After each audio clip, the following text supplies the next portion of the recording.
Shalom Bapak Ibu yang dikasihi Tuhan Yesus, kiranya damai sejahtera Kristus beserta kita semua. Selamat mengikuti renungan firman Tuhan hari ini. Tuhan Yesus memberkati. Renungan kita hari ini berjudul Tantangan Zaman. Bacaan kita terambil dari 2 Timotius 3 ayat 1 dan 2 yang berbunyi demikian. Ketahuilah bahwa pada hari-hari terakhir akan datang masa yang sukar. Manusia akan mencintai dirinya sendiri dan menjadi hamba uang.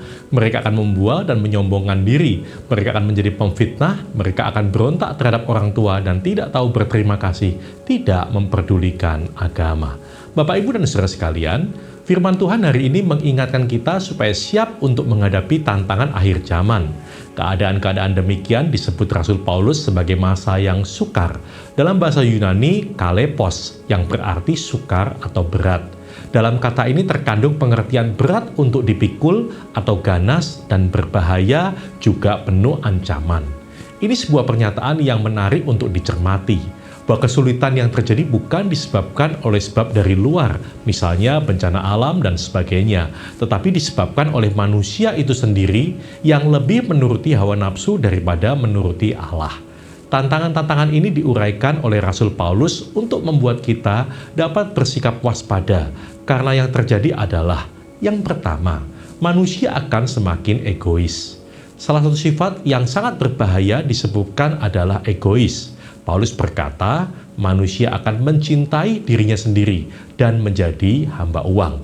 Sifat tamak ini terjadi ketika seorang cinta uang. Ketamakan atau epitomeo berarti keinginan yang begitu kuat dan menggebu-gebu terhadap sesuatu, baik atau buruk, yang dengan gigih diupayakan diraih berapapun harganya, meski cara yang ditempuh salah dan merugikan orang lain. Mereka tidak lagi mengindahkan hukum, karena akar segala kejahatan ialah cinta uang, sebab oleh memburu uanglah beberapa orang telah menyimpang dari iman dan menyiksa dirinya dengan berbagai-bagai duka. Yang kedua, terjadi kemerosotan moral. Di sini Paulus menyebutkan moralitas manusia semakin merosot.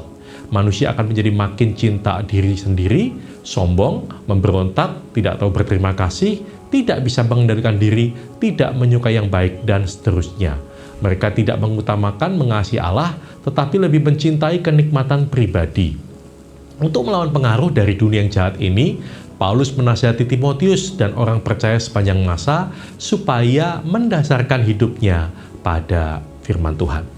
Yang ketiga, religiusitas yang semu. Ironisnya, situasi yang digambarkan Paulus tersebut bukan mengenai orang-orang yang tidak beriman atau orang yang tidak mengenal Tuhan. Yang dibicarakan Paulus adalah orang yang aktif beribadah. Namun hidup keagamaan mereka semu. Mereka memang mengajarkan hal yang baik dan secara kasat mata juga melakukan hal yang baik. Akan tetapi, jauh di dalam hati mereka tersembunyi motivasi yang tidak murni.